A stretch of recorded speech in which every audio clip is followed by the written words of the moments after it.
E aí galera, tudo bem? Vamos dar início a mais uma videoaula e vamos iniciar nossa atividade aí do terceiro ano com a correção da atividade que a Pro mandou para casa, da página 302, sobre o conteúdo do trabalho rural.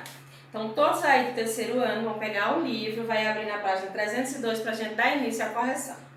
O primeiro diz assim: sublinhe as afirmativas corretas. O que é sublinhar, Progil? É passar um tracinho embaixo, é circular. Então a gente só vai dar destaque às afirmativas corretas, às frases que estão corretas. Então a gente aí, no primeiro, vai circular a frase da letra B que diz: as casas do espaço rural, em sua maioria, são distantes umas das outras. Esta resposta está correta. Todo mundo passa um tracinho embaixo da resposta ou circula a resposta da letra B inteira. Depois a gente vai circular a da letra D, que diz assim: a vida no campo é mais tranquila do que as na cidade, porque há menos trânsito.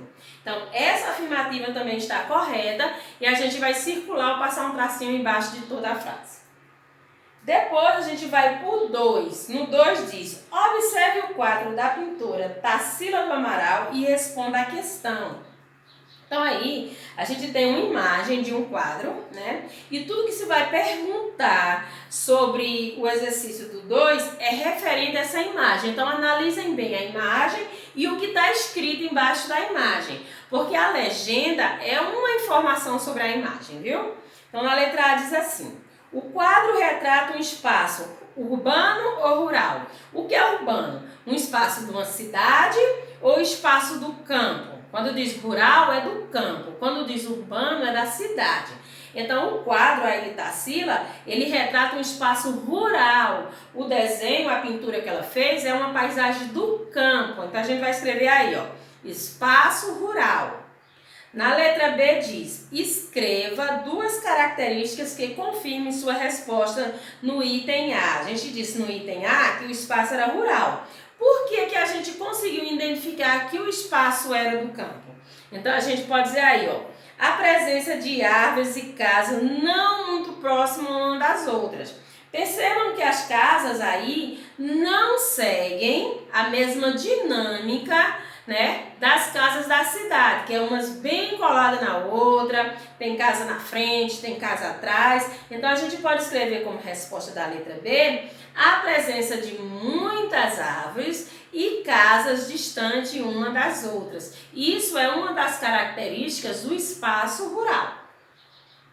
No 3, complete as frases a seguir com as palavras do quadro. Então no quadro a gente tem a palavra boiadeiro, terra, indústria, agricultores, lavoura, plantação e animais. E embaixo a gente tem frases incompletas com as lacunas, com os tracinhos centenários. A gente vai escrever isso aí agora, ó.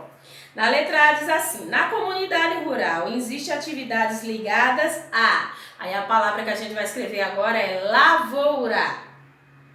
A criação de animais e a indústria de transformação. Então a frase completa ficará assim, ó: a comunidade rural existe atividades ligadas à lavoura, à criação de animais e à indústria de transformação. Na letra B tem: alguns dos profissionais do campo são os agricultores e os boiadeiros. Frase completa do B: alguns dos profissionais do campo são os agricultores e os boiadeiros. No C, a agricultura é uma atividade que prepara a terra, planta e cuida da plantação. A frase completa ficará: a agricultura é uma atividade que prepara a terra, planta e cuida da plantação. Vamos para o 4? Escreva o nome de produtos comercializados. Letra A, do espaço urbano para o rural. Então, coisas que as pessoas precisam comprar na cidade para levar para o campo, né? Então, o que as pessoas precisam ir na cidade comprar? Roupas, eletrodomésticos e livros. Isso a gente não encontra no espaço do rural, do campo. Então, as pessoas que moram no campo, quando precisam comprar roupas, eletrodomésticos e livros, elas precisam ir à cidade. Então, a gente pode escrever esses 3 itens. Na letra B diz, coisas que as pessoas compram, comercializam do espaço rural para o urbano. Então, coisas que as pessoas compram no campo e levam para a cidade. A gente pode escrever frutas, legumes, carnes, leites e etc. Né? Porque tem uma infinidade de produtos que a gente leva para a cidade que tem origem no campo. Vamos ao quinto. Relacione a segunda coluna de acordo com a primeira. Número 1 tem pecuária, número 2 tem fazendeiros, número 3 tem peões. A gente sabe que cada um desses itens, ele desenvolve uma função diferente na pecuária. Então vamos lá. Pecuária é o que, gente? É a criação de animais. Então o número 1, a gente vai botar onde está escrito isso. Criação de animais. Fazendeiro é os donos da terra. Então, o número 2, a gente vai escrever onde tem donos de terra. E o 3, que é peão, a gente vai escrever onde tem trabalha com animais. Então, a sequência dos números vai ficar 3, 1, 2. E sexto e último tem as palavras a seguir estão relacionadas a outras atividades praticadas no espaço rural ou campo. Pesquise no dicionário o significado dessas palavras.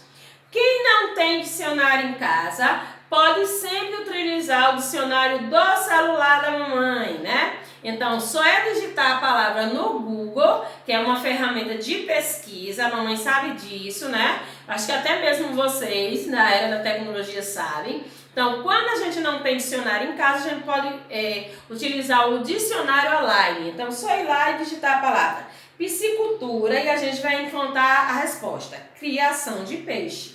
Pode ser que tenha mais coisa escrita lá, viu? Mas se a gente for resumir, é criação de peixe. E se a gente digitar apicultura, a gente vai encontrar a criação de abelhas. Agora a gente vai fazer o procedimento padrão, que é aquele de voltar no início da nossa atividade, né? Colocar lá no início da nossa atividade as letras A e C, que quer dizer que a gente fez a autocorreção, e também a gente vai colocar no início da nossa atividade a data que a gente corrigiu essa atividade com a Progil. Hoje a gente vai pegar o nosso livro de português e no primeiro momento a gente vai abrir aí na página 24. E vamos encontrar na página 24 e 25 essa imagem aqui, ó. Vejam bem a imagem. Essa daqui que a Pro está mostrando para você. A imagem começa na página 24 e 25. A gente vai ter aí na página uma onça e está escrito bem assim, ó.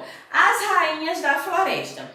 Percebam que nessas duas páginas, que vocês vão ter que fazer aberta para que vocês entendam bem, existem umas linhas ligando a onça e um monte de pontinho de informação.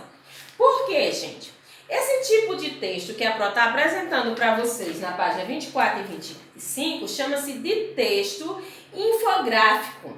O que são os textos infográficos? São aqueles que têm imagem e nas imagens aparecem informações, né? Textos explicativos sobre aquela figura, sobre aquela gravura. No caso, a gravura que está aparecendo para vocês é uma onça. Mas percebam que do lado existem textos e informações sobre a espécie, né? Então, esse tipo de texto a gente chama de texto infográfico. Vocês agora vão pegar aí o livro e vão abrir na página 26, que a gente vai trabalhar a gramática. Então, a nossa gramática hoje tem como conteúdo acento, agudo e circunflexo.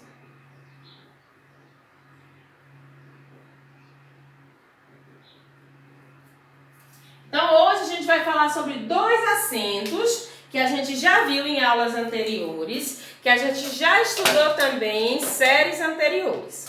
Então, a Pro vai botar aqui no quadro para vocês os acentos. Esse aqui é o que a gente chama de acento agudo. Quando a gente estava estudando bem no início, a gente chamava ele de pauzinho. Só que a gente vai parar com isso, vai aprender a chamar, né, os acentos pelos nomes corretos. Esse aqui é o que a gente chama de acento agudo.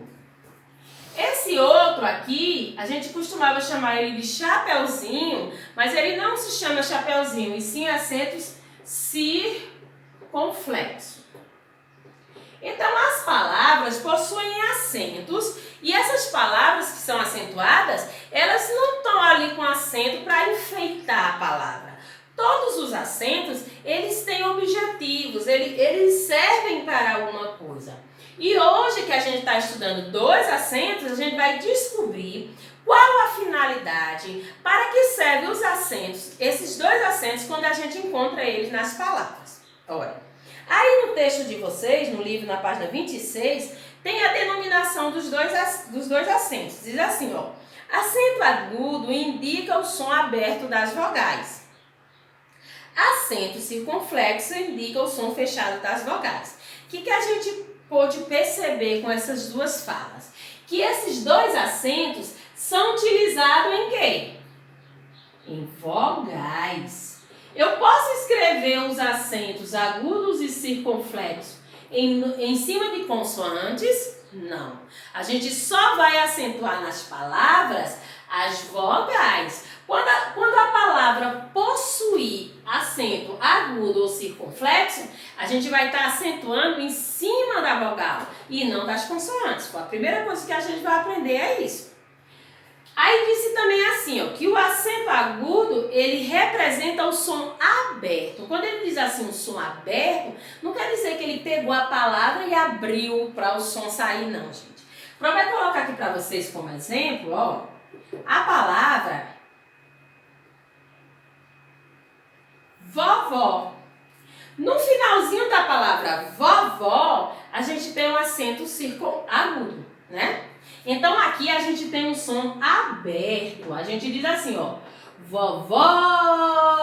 O som abre, ó. A gente tá abrindo o som, expandindo o som.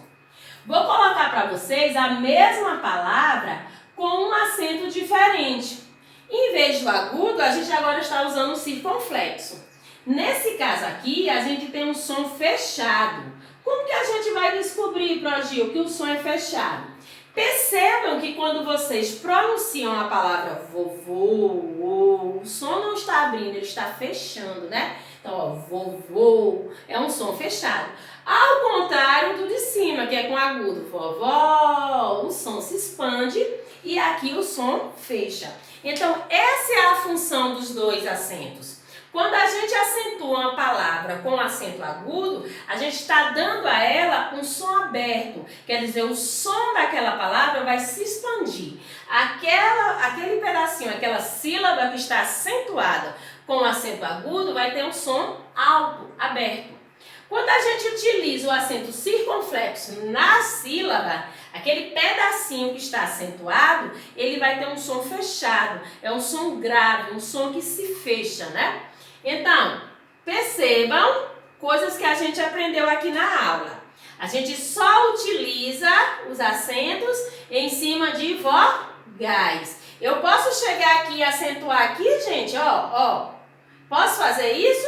Não, porque na hora da leitura a gente já percebeu que a acentuação ela se dá em cima de vogais. Outra coisa que a gente percebeu, ficou legal para a gente perceber, porque a palavra é a mesma. O que vai diferenciá-la foi o acento, porque quando a gente acentuou com agudo, a gente disse vovó. E quando a gente acentuou com circunflexo, a gente disse vovô. E aí a gente transformou em palavra, a mesma palavra, em coisas diferentes, né? Então foi bem fácil para a gente perceber quando o som abre e quando o som fecha. Então vamos para a nossa atividade agora? Ó, atividade tranquila. Por que tranquila, Pro? Porque a gente não aprendeu acento agudo e circunflexo hoje. A gente já teve contato com esses dois tipos de acento. Quem não conseguiu aprender nas aulas passadas, nova oportunidade. Se ficar com dúvida, pede para a mãe repetir a aula, porque aí vocês vêem de novo a explicação, fixa melhor na cabecinha. Então, para casa, a gente vai fazer aí a página 26, que é referente ao texto que a Pro mostrou para vocês, os textos que usam imagens com informação. Depois a gente vai fazer para casa a página 27, que é referente à gramática. né? Que é a questão do acento agudo e do acento circunflexo. Então, para casa, página 26 e página 27. Todo mundo consegue fazer sozinho essa atividade, né? Qualquer dúvida, pergunta para a mamãe e até a próxima aula.